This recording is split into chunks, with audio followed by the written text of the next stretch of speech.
Assalamualaikum warahmatullahi wabarakatuh. Halo semuanya, perkenalkan nama saya Nur Fazira. Saya berasal dari kelas Kebidanan 1C. Di sini saya akan memenuhi tugas dari Ibu Ade Nurhasana Amir MKep dengan menjelaskan tentang anatomi dan fisiologi pada sistem pencernaan. Sebelum masuk kepada pembahasan, teman-teman kira-kira ada yang tahu nggak ya apa itu sistem pencernaan dan bagaimana cara kerjanya? Kalau belum tahu, yuk mari kita simak bersama-sama. Sebelum kita masuk kepada sistem pencernaan, kira-kira apa ya yang disebut dengan anatomi dan fisiologi? Nah, teman-teman harus mengetahui apa itu anatomi dan fisiologi. Anatomi adalah studi tentang struktur dan hubungan antara bagian-bagian tubuh makhluk hidup. Bidang ilmu ini mempelajari tampilan dan fitur luar serta bagian dalam tubuh makhluk hidup. Sedangkan fisiologi adalah studi tentang fungsi bagian-bagian tubuh. Fisiologi memberikan fungsi dari bentuk anatomi. Ilmu yang mempelajari bagaimana bermacam-macam bagian tubuh ini bekerja. Nah, teman-teman dapat melihat organ-organ pencernaan pada manusia, yaitu organ-organ pencernaan pada manusia mulai dari masuknya makanan ke mulut, dibantu dengan kelenjar ludah, masuk ke kerongkongan, lalu ke hati, lambung, kantong empedu, pankreas, usus halus, usus besar, rektum, dan berakhir di anus. Mengenai proses pencernaan ini terbagi menjadi dua, yaitu proses pencernaan mekanik dan proses pencernaan kimiawi. Nah, proses pencernaan mekanik ini adalah proses fisik dalam sistem pencernaan yang melibatkan pemecahan makanan menjadi bagian-bagian yang lebih kecil.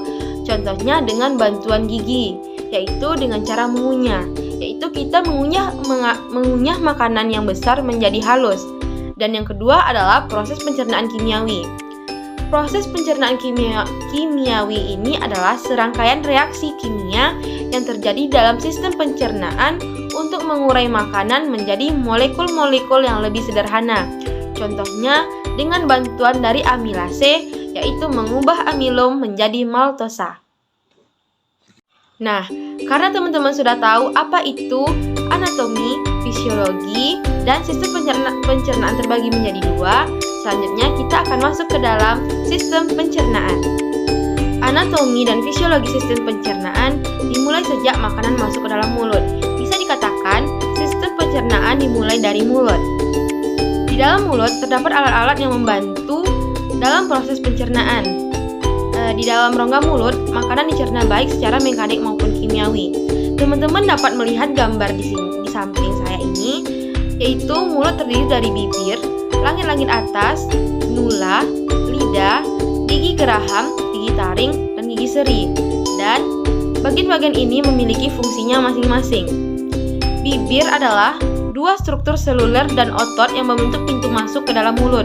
Bibir menandai transisi dari kulit membran mukosa lembab dan merupakan struktur berdaging sangat vaskular yang menjaga pintu masuk ke rongga mulut. Sedangkan lidah merupakan organ yang tersusun dari otot. Fungsi lidah ini adalah mengaduk makanan di dalam rongga mulut dan membantu mendorong makanan dalam proses menelan. Sedangkan gigi berfungsi untuk mengunyah makanan sehingga makanan menjadi lebih halus. Makanan yang telah halus memungkinkan enzim-enzim pencernaan mencerna makanan lebih cepat dan efisien. Gigi dapat dibedakan menjadi 3, yaitu gigi geraham, gigi taring, dan gigi seri. Setelah makanan masuk ke dalam mulut dan telah dihancurkan oleh gigi dan didorong oleh lidah, maka selanjutnya makanan tersebut akan disalurkan ke kerongkongan. Kerongkongan adalah saluran otot yang menghubungkan mulut dengan lambung. Ini berfungsi sebagai jalur transportasi makanan dari mulut ke lambung melalui gerakan paristatik. Proses pencernaan makanan di kerongkongan terjadi secara mekanis melalui pergerakan otot dan tidak melibatkan pencernaan kimia seperti yang terjadi di lambung. Ketika makanan mencapai kerongkongan, ia dilewatkan melalui otot sphincter esofagus bagian di bawah ke dalam lambung. Proses ini memastikan bahwa makanan hanya masuk ke dalam lambung dan tidak kembali ke kerongkongan. teman-teman dapat melihat di sini dapat dilihat bahwa di dalam kerongkongan tersebut ada faring, epiglottis, laring, dan trakea. Faring atau tekak lidah adalah suatu kantung fibromuskuler yang bentuknya seperti corong, yang besarnya di bagian atas dan sempit di bagian bawah. Yang kedua adalah epiglottis. Epiglottis merupakan katup berbentuk daun yang tersusun atas beberapa tulang rawan elastis.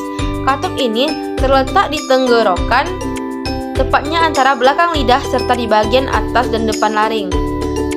Yang ketiga adalah laring. Laring juga memiliki fungsi untuk menyalurkan makanan ke dalam sistem pencernaan agar tidak tersedak. Saat kita menelan makanan, epiglottis akan menutup pembukaan laring untuk mencegah makanan dan minuman masuk ke saluran udara. Dan yang terakhir adalah trakea. Trakea atau batang tenggorokan adalah organ tubuh yang menghubungkan laring dengan bronkus. Dalam sistem pernapasan, fungsi trakea bukan hanya sebagai jalur masuknya dan keluarnya udara, namun juga untuk menyaring partikel kotoran yang mungkin terbawa udara sebelum masuk ke dalam paru-paru. Setelah makanan disalurkan ke tenggorokan, maka makanan tersebut lalu akan disalurkan ke dalam lambung. Lambung adalah salah satu organ dalam tubuh manusia yang letaknya berada di bagian sisi kiri perut atas. Makanan yang termasuk ke dalam lambung lebih dulu melalui kerongkongan yang seperti saya jelaskan tadi. Saat makanan sudah berada di ujung kerongkongan, makanan kemudian akan masuk ke dalam lambung lewat katup otot yang dinamakan katup kerongkongan bawah. Lambung terhubung pada dua saluran di setiap ujungnya, sementara ujung atas bagian lambung terhubung pada saluran esofagus. Saluran ini fungsinya sebagai jalur makanan masuk ke dalam lambung melalui mulut. Sementara bagian bawah terhubung dengan usus halus, organ berupa selang panjang yang berfungsi menghubungkan lambung dan usus besar. Nah, teman-teman dapat melihat bagian-bagian yang ada di dalam lambung kita, yaitu ada fundus, cardiac, pylorus, rugae, serosa, mucosa, dan antrum. Nah, teman-teman dapat melihat ini adalah bagian-bagian dari lambung. Yang pertama adalah cardiac. Cardiac merupakan bagian lambung yang terletak di bagian paling atas, bersentuhan langsung dengan esofagus. Makanan yang sudah dikunyah dan dilembutkan secara halus akan didorong masuk ke kerongkongan. Cardiac menjadi salah satu area yang dilewati sebelum proses pencernaan terjadi pada bagian lambung tengah. Dan yang kedua adalah fundus. Teman-teman dapat melihat ini adalah fundus yang agak mencengkung sedikit. Bagian fundus ini adalah bagian atas pada lambung, disebut dengan fundus. Bentuknya melengkung, tepat berada di atas diafragma. Fundus adalah bagian di mana makanan menuju setelah melewati kardiaks. Dalam area inilah makanan akan diproses dengan dicerna. Dalam area ini pula, makanan juga akan bercampur dengan enzim yang berasal dari lambung. Yang ketiga adalah antrum. Antrum merupakan salah satu bagian lambung yang letaknya berada di bagian paling bawah. Teman-teman dapat melihat ini adalah lengkungan yang di bawah. Antrum disebut juga dengan pylorus. Antrum berbentuk melengkung karena bentuknya ini memungkinkan antrum dapat menampung bagian-bagian kecil makanan atau disebut dengan kim. Setelah makanan yang sudah ditampung disalurkan ke usus halus. Yang keempat adalah pylorus. Pylorus merupakan bagian paling akhir dari lambung. Merupakan bagian yang berhubungan langsung dengan usus halus. Struktur terakhir dari lambung ini memiliki beberapa bagian seperti sphincter pylorus yang merupakan sebuah otot dengan bentuk menyerupai cincin. Fungsi bagian ini adalah untuk mengeluarkan bagian kecil makanan dari lambung. Dan yang kelima adalah serosa. Serosa disebut juga dengan visceral peritoneum, merupakan lapisan dalam lambung yang terdapat di bagian paling luar.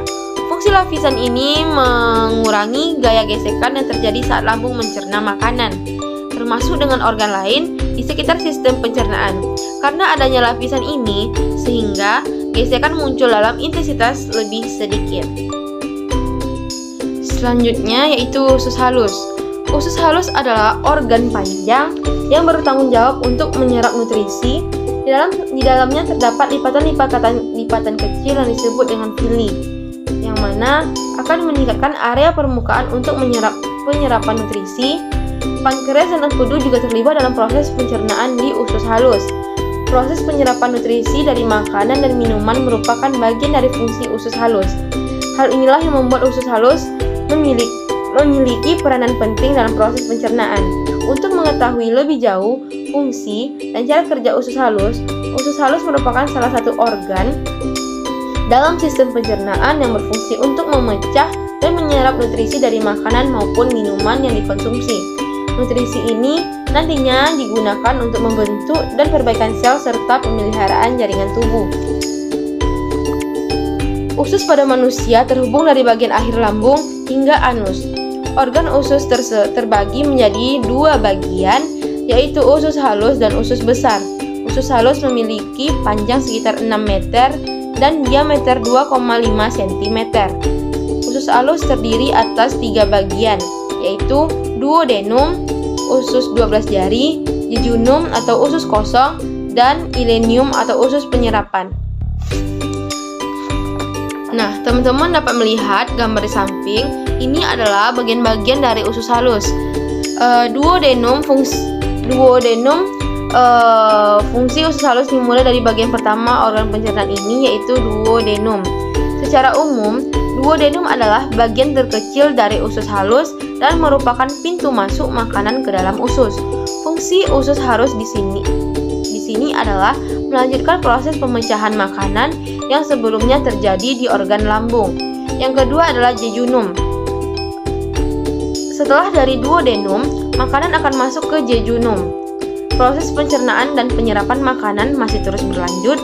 Di dalam jejunum, makanan akan terus diproses sampai terjadi penyerapan nutrisi makanan ke dalam aliran darah.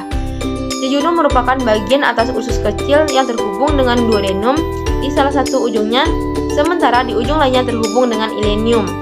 Dan ilenium yaitu melanjutkan proses penyerapan nutrisi ke dalam aliran darah. Ileum memiliki ujung dari bagian usus kecil yang terbuka dan terhubung dengan usus besar. Memang, ileum merupakan bagian akhir dari usus halus yang berperan sebagai penghubung dan melanjutkan makanan yang sudah dicerna ke dalam usus besar. Selanjutnya kita akan masuk ke dalam usus besar. Nah, usus besar merupakan usus yang mengumpulkan sisa-sisa makanan yang belum dicerna, menyerap air dan elektrit, dan membentuk tinja. Usus besar adalah organ tubuh yang menjadi bagian akhir dari saluran pencernaan. Meski menjadi bagian akhir, usus besar memiliki peran penting dalam sistem pencernaan manusia. Dan teman-teman dapat melihat pada gambar di samping ini, yaitu usus besar terdiri dari usus buntu, kolon ascendent, kolon transversum, kolon descendent, kolon sigmoid, cecum, dan rectum. Cecum adalah bagian yang berbentuk seperti kantong. Bagian ini menjadi penghubung antara bagian akhir usus kecil dengan usus besar. Fungsi cecum adalah membantu penyerapan kembali nutrisi dan sisa air dari chaimi, yaitu sisa makanan berbentuk bubur cair dari usus kecil yang masuk ke dalam cecum. Yang kedua adalah kolon. Kolon adalah bagian terpanjang dari usus besar dan sistem pencernaan organ ini terdiri 4 bagian, yaitu ascendent atau kanan rongga perut, transversum melintang dari kanan ke kiri pada bagian atas rongga perut, descendent kiri rongga perut, dan sigmoid bagian yang terhubung dengan rektum. Kolon berfungsi untuk mencampur cime dengan enzim pada saluran pencernaan. Selanjutnya, campuran ini akan membentuk feses yang nantinya akan keluar dari tubuh. Yang ketiga adalah rektum. Rektum adalah bagian dengan ukuran sekitar 15 cm yang terhubung dengan kolon sigmoid. Fungsi pada bagian ini adalah menerima dan menyimpan limbah dari kolon. Penyimpanan terjadi selama menunggu waktu tubuh untuk mengeluarkan limbah melalui anus.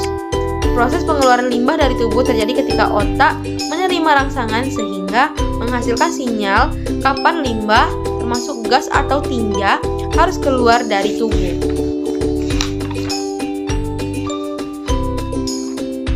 Selanjutnya kita akan masuk ke dalam anus. Anus merupakan bagian paling akhir. Saat rektum sudah penuh terisi dan siap mengeluarkan feses, saat inilah anus mengambil peran. Feses akan keluar melalui anus dengan gejala berupa sensasi mulas serta dorongan untuk buang air besar. Dalam kondisi normal, proses pengolahan dan pencernaan makanan membutuhkan waktu antara 30-70 jam hingga akhirnya menjadi tinja dan bisa keluar dari tubuh. Dan anus adalah lubang di mana saluran pencernaan berakhir. Fungsi anus ini dalam sistem pencernaan sangat penting, karena ini menjadi jalan keluarnya feses dari tubuh. Organ ini terletak di bagian bawah rektum, bagian terakhir dari usus besar. Garis aneroter memisah anus dari rektum. Jadi, teman-teman sudah tahu kan bagaimana anatomi dan fisiologi sistem pada pencernaan? Dan itulah yang dapat saya sampaikan. Semoga teman-teman semua bisa mengerti dengan penjelasan dari saya. Terima kasih sudah mendengarkan dan menyimak penyampaian dari saya. Saya undur diri. Assalamualaikum warahmatullahi wabarakatuh. Terima kasih.